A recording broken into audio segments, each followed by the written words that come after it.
Assalamualaikum warahmatullahi wabarakatuh. Siapa di antara kalian yang suka pergi ke pasar? Biasanya kalau kalian pergi ke pasar, kalian beli apa saja sih? Biasanya sih sembako. Sembako adalah barang yang paling sering dicari di pasar. Ngomong-ngomong, ternyata ada yang namanya pasar bebas loh. Wah, pasar kayak apa tuh? Ada banyak ya. Nah, supaya nggak penasaran, yuk kita mengenal jenis-jenis pasar bebas di dunia. Yang pertama ada MEA atau Masyarakat Ekonomi ASEAN. MEA merupakan pasar bebas di kawasan Asia Tenggara. Sesuai dengan namanya, negara-negara yang tergabung di MEA adalah negara-negara ASEAN. Dalam MEA, seluruh negara anggota diperbolehkan menjual barang dan jasa ke seluruh anggota tanpa tarif. Selain barang-barang, jasa juga termasuk dalam kategori yang dijual di MEA. Oleh karena itu, muncul tenaga kerja profesional dari luar negeri, misalnya dokter, akuntan, pengacara, bahkan guru. Selain itu, MEA memungkinkan negara-negaranya untuk membentuk pasar tunggal, sehingga kompetisi meningkat di antara anggota. Yang kedua ada AFTA atau ASEAN Free Trade Area. AFTA adalah kesepakatan dari negara-negara ASEAN untuk membentuk kawasan perdagangan bebas guna meningkatkan daya saing ekonomi di kawasan regional ASEAN. Dengan adanya AFTA, ASEAN berharap dapat menjadi basis produksi dunia dengan menciptakan pasar regional untuk 500 juta penduduk ASEAN.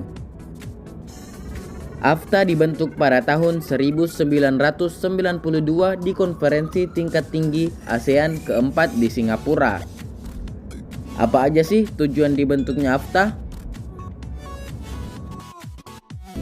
Tujuan AFTA yang pertama adalah menjadikan kawasan ASEAN sebagai tempat produksi yang kompetitif sehingga ASEAN memiliki daya saing tingkat tinggi di global.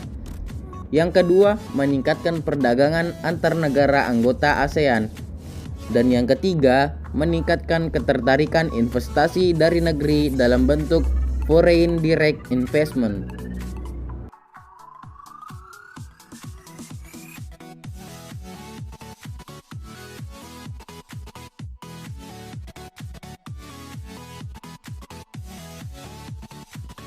Yang ketiga, ada APEC atau Asia Pacific Economic Cooperation.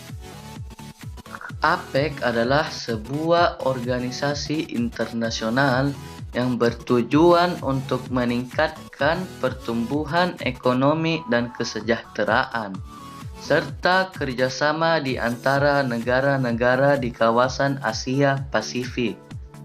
Saat ini, APEC memiliki 21 anggota dari negara-negara yang terletak di Asia dan Pasifik dan berkantor pusat di Singapura. APEC memiliki beberapa manfaat untuk Indonesia, antara lain untuk meningkatkan hubungan dengan negara-negara anggota APEC dan sarana peningkatan investasi.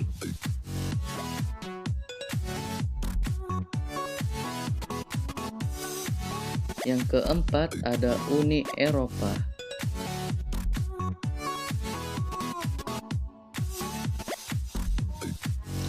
Uni Eropa adalah organisasi antar pemerintahan dengan anggota 28 negara Eropa.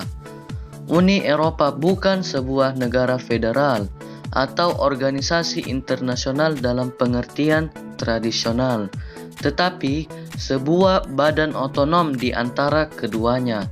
Hal ini berarti masing-masing negara tetap berdaulat, tetapi mereka menggabungkan kedaulatan untuk mendapatkan kekuatan yang lebih besar.